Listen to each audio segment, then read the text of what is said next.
ሰላም ሰላም ቅዱሳን ወገኖቼ ተመልካቾቼ፣ ሰላም ጸጋ ከጌታችን ከመድኃኒታችን ከኢየሱስ ይብዛላችሁ።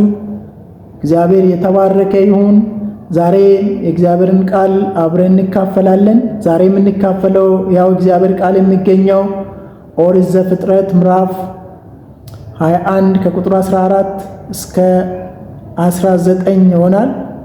ዛሬ የምንካፈልበት ርዕስ የሚያይ በእርግጥ ያያል በሚል ርዕስ እንካፈላለን። ኦሪት ዘፍጥረት ምዕራፍ 21 ቁጥር 14 አብርሃምም ማልዶ ተነሳ፣ እንጀራንም ወሰደ፣ ውሃውንም በአቁማዳ ለአጋር አሸከማት፣ ብላቴናውም ሰጥቶ አወጣት። እርሷም ሄደች፣ በቤርሳቤህ ምድረ በዳ ተቅበዘበዘች። ውሃውም ከአቁማዳ አለቀ፣ ብላቴናውም ከአንድ ቁጥቋጦ በታች ጣለችው። እርሷም ሄደች፣ ብላቴናውም ሲሞት እንዳላይ ብላ ቀስት ተወርውሮ የማይደርስበት ያህል ርቃ በአንጻሩ ተቀመጠች። ፊት ለፊትም ተቀመጠች፣ ቃሏንም አሰምታ አለቀሰች። እግዚአብሔርም የብላቴናን ድምፅ ሰማ። እግዚአብሔርም መልአክ ከሰማይ አጋር እንዲህ ስል ጠራት፣ አጋር ሆይ ምን ሆንሽ? እግዚአብሔር የብላቴናውን ድምፅ ባለበት ስፍራ ሰምቷልና። አትፍሪ፣ ተነሺ፣ ብላቴናውንም አንሺ፣ እጅሽንም በእርሱ ላይ አጽኚ፣ ትልቅ ሕዝብ ይሆናልና። እግዚአብሔርም ዓይኗን ከፈተላት፣ የውሃን ጉድጓድ አየች። ሄዳም በአቁማዳ ውሃውን ሞላች፣ ብላቴናውንም አጠጣች ይላል። እግዚአብሔር አምላካችን ሆይ እናመሰግናለን። ታላቁ ስምህ የተባረከ ይሁን። አባት ሆይ በማይታይ ታላቅ ብርሃን ውስጥ ያለ እኛን የመራ መሪ የሆንክ የሕይወታችን መሪ የቤታችን ራስ አንተን እየሾመን ቃልህን እንሰማለን ትናገረን ዘንድ እነሆ ጌታ ሆይ አቤቱ ለሰሚውም ለተናጋሪውም ጸጋን እንድትሰጥ በዚህ ጊዜ ፈቃድህን እንድንረዳ ወደ አንተ የምንጠጋበት ድልን የምንቀናጅበት ከፍ የምንልበት እነሆ ጌታ ሆይ ያው ቃል እንድታደርግልን እኔ ለምናለሁ። ይሄን የማይወድ የጨለማ አጋንንት ክፉ ሥራ ሁሉ በስም እየፈረሰው ይህን ቃል የሚሰሙ ሁሉ ከፈሩበት ከደነገጡበት ሰፈር መውጣት ቀና ማለት አንተን ሐሳብ መረዳት አልፎ መሄድ እንዲሆን እኔ ጸልያለሁ። የሚሆነው ሁሉ ለአንተ ክብር ይሁን፣ ያው ጌታ በኢየሱስ ስም አሜን። እንግዲህ ዛሬ የምንካፈለው መግቢያ ላይ እንደተናገርኩት የሚያይ በእርግጥ ያያል። በምድረ በዳ ያላችሁ፣ ግራ መጋባት ውስጥ ያላችሁ፣ በየትኛውም አገር ሆናችሁ ያላችሁ እህቶች፣ ወንድሞች፣ ቅዱሳን ወገኖቼ እላችኋለሁ የሚያይ በእርግጥ ያያል። አሁን ያነበብነው ክፍል ውስጥ አጋር የአብርሃም ቤት አገልጋይ ወይም ሰራተኛ እንደሆነች፣ ግብፃዊት እንደሆነች መጽሐፍ ቅዱሳችን ይነግረናል። እንግዲህ አጋር በአብርሃም ቤት በኖረችበት ሳራ እግዚአብሔር ማፀኔን ዘግቷል፣ ልጅ መውለድ አልታደልኩም በማለት አብርሃምን ወደ አጋር እንዲገባ ልጅም ከሷ እንዲወልድ ካደረገችው በኋላ አብርሃም ከሷ ሐሳብ ጋር ተስማምቶ ወደ አጋር እንደገባ ልጅ በመሃላቸው ተጸንሶ እንደተወለደ የእግዚአብሔር ቃል ይነግረናል። እንግዲህ ከዛ በኋላ አጋርና ሳራ መካከል የተፈጠረ ከልጁ መጸነስ ጀምሮ አጋር ሳራን ናቀቻት ይላል። አጋር ንቃ ከመናቃ የተነሳ አለመግባባት ሲፈጠር ከዛ በፊትም ዘፍጥረት ምዕራፍ 16 ላይ ስንመለከት አጋር ከቤት እንደወጣችና መልአኩ ተናግሯት ወደ አብርሃም ቤት እንደተመለሰች ይነግረናል። እንግዲህ ወደ አብርሃም ቤት ከተመለሰች በኋላ ዘፍጥረት ምዕራፍ 16 ቁጥር 9 ላይ የእግዚአብሔርን መልአክ ወደ እመቤትሽ ተመልሰሽ በእጇ በታች ሆነሽ ተገዥላት ብሎ እንዳላት ከዛ በኋላ ልጇን ወለደች። ልጇን ከወለደች በኋላ እዛ ከታረሰች በኋላ ልጇ ካደገ በኋላ እንግዲህ አንድ ቀን በሳራና በአብርሃም መካከል በእሷ ምክንያት አለመግባባት ተፈጠረ። አሁንም ሁለተኛ ጊዜ በተፈጠረ ጊዜ አብርሃም አንድ እርምጃ ወሰደ። የቃል ኪዳኑ ሚስት ጋር ከሳራ ጋር ተስማማ። አጋር ከቤቷ እንድትወጣ አደረጋት። እንግዲህ አጋር ከቤቷ ወጣች። አሁን ቁጥር 14 ላይ እንደምንመለከተው አብርሃምም ማልዶ ተነሳ፣ እንጀራውንም ወሰደ፣ ውሃውንም በአቁማዳ ለአጋር በትከሻዋ ላይ አሸከማት፣ ብላቴናውም ሰጥቶ አወጣት ይላል። እርሷም ሄደች፣ በቤርሳቤ ምድረ በዳ ተቅበዘበዘች። ውሃውም ከአቁማዳ አለቀ። ብላቴናውም አንድ ቁጥቋጦ በታች ጣለችው። ብላቴናውም ውሃ አለቀ፣ ይዛ የወጣችው ስንቅ አለቀባት። ምድረ በዳ ላይ ቀረች፣ ብቻዋን ቀረች። ይህን በሆነ ጊዜ አንድ ቁጥቋጦ ስር የወለደችውን ልጅ ጥላ ከሱ ርቃ እንደተቀመጠች ክፍሉ ይነግረናል። እንግዲህ በዚህ ውስጥ የእሷን ችግር ያየ እግዚአብሔር የተመለከተ እግዚአብሔር መልአኩን ሲልክ እናያለን። ይሄ ከሆነ በኋላ እንግዲህ ቁጥር 16 ላይ በቁጥቋጦ በታች ጣለችውልና እርሷም ሄዳ ብላቴናው ሲሞት እንዳላየው ብላ ቀስት ተወርውሮ የማይደርስበት ያህል ርቃ በአንጻሩ ተቀመጠች። ፊት ለፊትም ተቀመጠች፣ ቃሏንም አሰምታ አለቀሰች። ቃሏንም አሰምታ አለቀሰች። የሰውን ለቅሶ የማይወድ የተቸገረውን የሚያይ የሚወርድ የሚረዳ እግዚአብሔር የተባረከ። ዛሬ የትኛውም ስፍራ ሆናችሁ በመከራ በሰቆቃ በብቸኝነት ውስጥ ያላችሁ ግራ የተጋባችሁ የምስራች ነግራችኋለሁ። የሚያይ ያያቸዋል።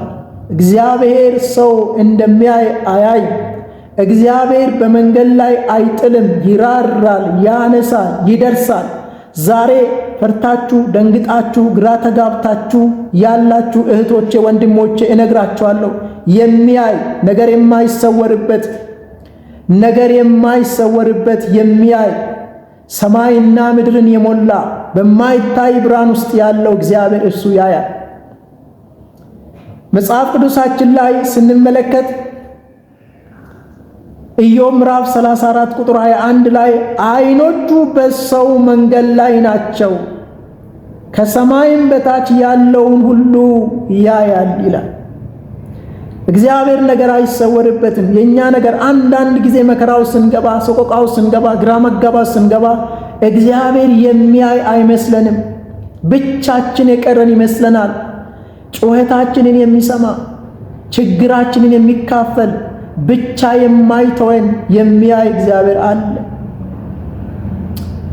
ዛሬ ነግራችኋለሁ፣ እግዚአብሔር ያያል። ካላችሁበት ሊያወጣችሁ፣ ሊያግዛችሁ፣ ምድረ በዳችሁን ሊያለመልም፣ ተስፋችሁን እግዚአብሔር ያው ሊያደርግ ይመጣል። የሚያይ ያያል። እንግዲህ ቁጥር 17 ላይ እንዲህ ይላል፣ እግዚአብሔርም የብላቴናውን ድምፅ ሰማ። የብላቴናውን ድምፅ እግዚአብሔር ሰማ። የእግዚአብሔር መልአክ ከሰማይ አጋርን እንዲህ ሲል ጠራት። የእግዚአብሔር መልአክ እግዚአብሔር ላከ። የእግዚአብሔር መልአክ ከሰማይ እንዲህ ሲል ጠራ፣ አጋር ሆይ ምን ሆንሽ? እግዚአብሔር የብላቴናውን ድምፅ ባለበት ሰምቷልና አትፍሪ፣ ተነሺ፣ ብላቴናውንም አንሺ፣ እጅሽንም በላዩ ላይ አጽኚ፣ ትልቅ ሕዝብ ይሆናልና አላት ይላል። እግዚአብሔርም ቁጥር 19 እግዚአብሔርም ዓይኗን ከፈተላት፣ የውሃንም ጉድጓድ አየች። ሄዳም አቁማዳዋን በውሃ ሞላች፣ ብላቴናውንም አጠጣች ይላል። ውሃ ጢም ውስጥ ራብ ውስጥ ወደቀች፣ መንገድ ላይ ወደቀች። የሚያይ በእርግጥ ያያል። እግዚአብሔር አይቶ ደረሰላት። ዛሬ ማን ይደርስልኛል? ማን ይደርስልኛል? ማን ከሰቆቃ ያወጣኛል? ማን ከችግር ያወጣኛል? ማን መፍትሄ ይሰጠኛል? ማን ልባት ይሆነኛል ብላችሁ እያለቀሳችሁ ያላችሁ እኔ ማን አለኝ የምትሉ እግዚአብሔር አለ። የሚያይ ነገር የማይሰወርበት እግዚአብሔር አለ። ርቀት የማይይዘው እግዚአብሔር አለ። ሁሉ ስፍራ የሚገኝ እግዚአብሔር አለ። እንግዲህ እግዚአብሔር ብላቴናውን ድምፅ ባለበት ሰምቷል። ተነሺ፣ ካለሽበት እዚህ ስፍራ ተነሺ፣ ከለቅሶ ቦታ ተነሺ፣ ከድንጋጤ ቦታ ተነሺ፣ ከባዶነት ቦታ ተነሺ። ዛሬ እላችኋለሁ ምድረ በዳችሁ ይለምልም። ዛሬ ግራ ተጋብታችሁ ያላችሁ፣ ተስፋ ቆርጣችሁ ያላችሁ፣ አንገት ደፍታችሁ ያላችሁ ነገር በጤናችሁ ዙሪያ ቢሆን፣ በሰላማችሁ ዙሪያ ቢሆን፣ በየትኛውም ነገር ተጨቁኛለሁ ማን ይደርስልኛል ያላችሁ እግዚአብሔር ይደርስላችኋል። የሚያይ በእርግጥ ያያል። ያላችሁበት ፓስተር ላያችሁ ይችላል፣ ነብዩ ላያችሁ ይችላል፣ ወንጌላዊ ላያችሁ ይችላል፣ ሸማግሌ ላያችሁ ይችላል፣ ክርስቲያን ወንድማችሁ ላያችሁ ይችላል። የሚያይ ነገር የማይሰወርበት እግዚአብሔር እሱ ያያል። ኢዮብ ምዕራፍ 34 ቁጥር 21 ላይ አሁን እንደተናገርኩት ዓይኖቹ በሰው መንገድ ላይ ናቸው። ሰውን እግዚአብሔር ይወዳል። ስለ ሰው ሰቆቃ፣ ስለ ሰው ችግር እግዚአብሔር ይነሳል። ከምድርም በታች ያለውን ሁሉ ያያል። እግዚአብሔር ይመለከታል። እግዚአብሔር ያነሳል።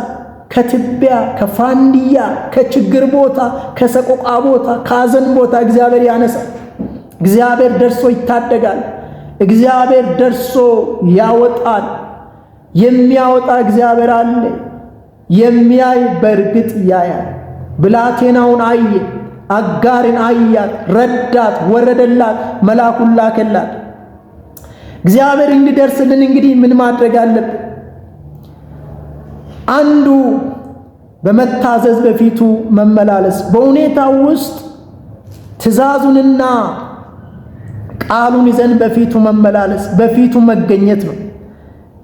አጋር መልአክ መጥቶ ከቤት በወጣች ጊዜ ኮብልላ ልትወጣ በራሷ በተነሳች ጊዜ መልአኩን እግዚአብሔር ላከ። እንዲህ አላት፣ እግዚአብሔር መልአክ ወደ ቤትሽ ተመለሺ፣ ከእጇም በታች ተገዥላታል።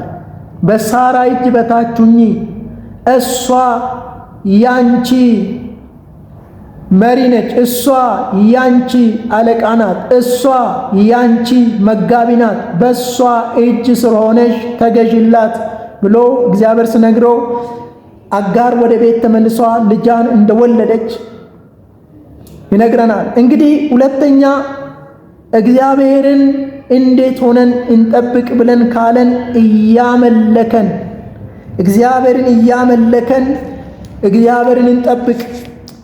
ሐዋርያት ሥራ ምዕራፍ 16 ቁጥር 25 እና 26 ላይ ስንመለከት በመንፈቀ ሌሊት ግን ጳውሎስና ሲላስ እየጸለዩ እግዚአብሔርን በዜማ እያመሰገኑ ነበር። እስረኞችም ያወጣቸው ነበር። ድንገትም በወህኒ መሠረት ተናወጥ ድረስ ታላቅ የምድር መንቀጥቀጥ ሆነ። በዛን ጊዜ ደጆቹ ሁሉ ተከፈቱ፣ የሁሉም እስራት ተፈታ። የወህኒውም አለቃ ይላል፣ ከዛን ቀጥሎ ይናገራል፣ የሁሉም እስራት ተፈታ። ምን እያደረጉ? በዜማ እያመሰገኑ። ነገሩ የሚያስመሰግን አይደለም። በወህኒ ተጥለዋል፣ እጃቸው ታስረዋል። ይሁን እንጂ ግን አንደበታቸው አልታሰረም፣ መንፈሳቸው አልታሰረም። የነቃ ነበር። እግዚአብሔርን በዜማ እያመሰገኑ እግዚአብሔርን ለእግዚአብሔር እየዘመሩ እያሉ የወህኒ መሠረት ተናወጠ፣ የሁሉም እስራት ተፈታ ይለናል። ሶስተኛ እንዴት ሆነን እንጠብቅ ብለን ስንል በሙሉ ልብ አምነን እንጠብቅ። የሚታመን ስለሆነ፣ የሚያይ አምላክ ስለሆነ በሙሉ ልብ ሆነን በእምነት በሙሉ ልብ አምነን እንጠብቅ። ማርቆስ ወንጌል ምዕራፍ 5 ቁጥር 36 ላይ ኢየሱስ ግን የተናገሩትን ቃል አድምጦ ለምኵራቡ አለቃ እመን ብቻ እንጂ አትፍራ አለው ይላል።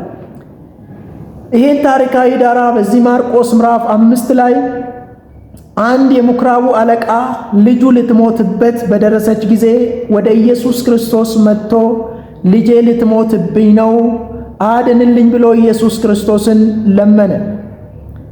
ያን ጊዜ ኢየሱስን እያወራ እያለ 12 ዓመት ደም ይፈሳት የነበረች ሴት መታ ከቤቷ የጨርቁን ዘርፍ ነካ እንደሆነ እድናለሁ በማለት ቀድማ የጨርቁን ዘርፍ ኢየሱስን ነካች። በዛ መካከል ኢየሱስ ዘገየ። እንግዲህ እቺ ሴት ተፈወሰች፣ የጨርቁን ዘርፍ ነካች። ማን ነካኝ አለ ኢየሱስ። እኔ ነኝ አለች። እምነትሽ አድኖሻል፣ በሰላም ሂጂ አላት። ወዲያውኑ የደሙ ምንጭ ደረቀ ይላል። እቺ ሴት ተፈውሳ ስትሄድ ይሄ ሰው ደግሞ ኢየሱስን እየጠበቀ እያለ አንድ ወሬ መጣ እና ብላቴና ሞታለችና መምህሩን አታድክመው እያሉ ክፉ ዜና ክፉ ወሬ ይዞለት መጡ። ምን የሚል? ልጅ ሞታለች፣ ስለዚህ መምህሩን አታድክመው የሚል ወሬ ክፉ ወሬ ይዛ መጣች። ከባድ ነው። ልጅ ሞታለች እየተባለ እየተነገረ እያለ ይሄ ሰው እነሱ ያሉት ኢየሱስ ሰማ ይላል። ኢየሱስ ግን የተናገሩትን ቃል አደመጠ ይላል። እነሱ ያወሩለትን አደመጠና ለምኵራቡ አለቃ እመን ብቻ እንጂ አትፍራ አለው። ዛም በኋላ ወደዚህ ቤት ሄዶ እንግዲህ ከቁጥር 36 ጀምሮ ወደ ታች ስናነበው ወደዚህ ሰው ሄዶ ብላቴናውን እንደፈወሰላት ሞታም እንደነበረ ብላቴና አልሞተችም ተኝታለች ብሎ ኢየሱስ ባለ ጊዜ ያመኑም ያላመኑም እንደሳቁበት አይሁዶች ሁሉ እንግዲህ ያላመኑ ፈሪሳውያን ሁሉ ጻፍቶች ሁሉ ኢየሱስ ላይ እንደሳቁበት እንዳሾፉበት ኢየሱስ ሁሉንም ወደ ውጭ አስወጥቶ እናቱንና ከሱ ጋር የነበሩ ደቀ መዛሙርት ይዞ ወደ ሞተችው ብላቴና ከገባ በኋላ እልሻለሁ አንቺ ብላቴና ተነሺ ባላት ጊዜ እንደተነሳችና ያው እንዳደረገ የምትበላ ስጡት እንዳለ ምግቧም እንደሰጣት ልጇ ያው ሆኖ ፈውሶ እንዳስነሳት ይነግረናል። እንግዲህ የሞተ የኛ አይደለም። ምን ልትለን ነው ካላችሁ የሚያይ ያያል። የሞተ የኛ አይደለም። የኛ ነገር አይሞትም። የኛ ነገር የሞተ የኔ አይደለም። የሞተ ያንቺ አይደለም። የሞተ ነገር ተስፋ አይሞትም። ራእይ አይሞትም። ወገኔ ሆይ እግዚአብሔር የተባረከ ይሁን። እንግዲህ ኢየሱስ ክርስቶስ ያን ጊዜ ያወሩትን ሰማና ለመቶ አለቃ ለምኵራቡ አለቃ እንግዲህ እመን ብቻ እንጂ አትፍራ አለው። ይሄንን እልባት ሰጠው። ተቸግሮ ነበረ፣ ተጨንቆ ነበር። ኢየሱስ ክርስቶስ ለዘላለም ጌታ ነው። አራተኛ ብትራችንን ይዘን ብትራችንን እንያዝ። እንግዲህ ዘጸአት ምዕራፍ 4 ቁጥር 17 ላይ ይህን ታምራት የምታደርግባትን በትር በእጅ ይዘሃት ሂድ አለው ሙሴ። በትርህን ይህን ታምራትን ድንቅን የምታደርግባትን በትርህን ይዘህ ሂድ አለው። ዛሬ በአዲስ ኪዳን በትራችን ኢየሱስ ክርስቶስ ነው። በትራችን የምንመታበት፣ የክፉን ሥራ የምናፈርስበት፣ የምናስተጓጉልበት፣ የክፉን አጀንዳ የምናፈርስበት ብቸኛ በትራችን ኢየሱስ። በብሉይ ኪዳን እግዚአብሔር ለሙሴ የሰጠው በትር ድንቅና ታምራትን የሚያደርግበት በትር ነበር። ይህን በትር እንግዲህ በእጅ ይዘኸው ሂድ ይላል። በትራችን እንያዝ፣ ኢየሱሳችን እንያዝ። ኢየሱስን ይዘን እንቁም። ታሪክ ይቀናጃል፣ ታሪክ ይሰራል። ኢየሱስ ክርስቶስ ጌታ ነው። ዛሬ ጸልያለሁ። ተስፋ የቆረጣችሁ፣ በጤናችሁ ዙሪያ ተስፋ የቆረጣችሁ፣ በሐዘን ልባችሁ የተመታ ዛሬ ጸልያለሁ በጌታ በኢየሱስ ክርስቶስ ስም። ዛሬ ነገራችሁ እልባት እንዲያገኝ፣ የሚያይ እንዲያያችሁ፣ ተስፋችሁ እንዲለመልም፣ የጨለማ ሥራ ሁሉ እንዲፈርስ፣ ጤናችሁ እንዲመለስ፣ እነሆ ጤናን እመልሳለሁ ሰላምን እሰጥሃለሁ ተብሎ የተጻፈ ለዚህ ለሚሰሙ ሁሉ፣ ለታመሙት፣ ተስፋ ለቆረጡ፣ በጤናችሁ ዙሪያ ጥያቄ፣ በሥራ ሁኔታ፣ በየትኛውም መንገድ ጌታ እልባት ካንተ ዘንድ አለ፣ መፍትሄ ካንተ ዘንድ አለ። በፊት ይዣቸው ይቀርባለሁ። እነሆ ጌታ ሆይ ሥራቸው ይሰራላቸው ስለሆነ ስለሚሆን ሆኖ ስለሚታይ አምናለሁ፣ አመንኩ፣ ስለዚህም ተናገርኩ ስለሚል ያውቃል ስለሆነ በዚህ ቃል አድራሻቸውን መልካም አድርገ ስለምትቀይር አመሰግናል።